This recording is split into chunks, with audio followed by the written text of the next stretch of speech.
ابو معاویہ نے ہشام بن عروہ سے، انہوں نے اپنے والد سے اور انہوں نے حضرت عائشہ رضی اللہ عنہا سے روایت کی کہ جب رسول اللہ صلی اللہ علیہ وآلہ وسلم غسل جنابت فرماتے تو پہلے اپنے ہاتھ دھوتے، پھر دائیں ہاتھ سے بائیں ہاتھ پر پانی ڈال کر اپنے شرمگاہ دھوتے، پھر نماز کے وضو کی مانند وضو فرماتے، پھر پانی لے کر انگلیوں کو بالوں کے جڑوں سے داخل کرتے۔ جب آپ سمجھتے کہ آپ نے اچھی طرح جڑوں سے پانی پہنچا دیا ہے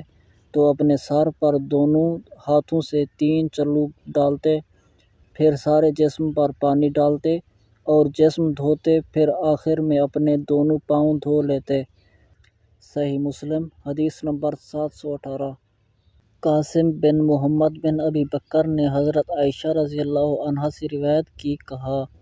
رسول اللہ صلی اللہ علیہ وآلہ وسلم جب غسل جنابت فرماتے تو تقریباً اتنا بڑا برتن منگواتے جتنا اونٹنی کا دودھ دھونے کا ہوتا ہے، اور چلو سے پانی لیتے اور سر کے دائیں حصے سے آغاز فرماتے، پھر بائیں طرف پانی ڈالتے،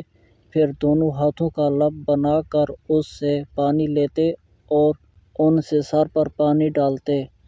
صحیح مسلم حدیث نمبر 725۔ رسول اللہ صلی اللہ علیہ وآلہ وسلم نے فرمایا، میں اور یتیم کی کفالت کرنے والا جنت میں ان دونوں کی طرح ہوں گے، اور آپ صلی اللہ علیہ وآلہ وسلم نے اپنی شہادت اور درمیانی انگلی کی طرف اشارہ کیا۔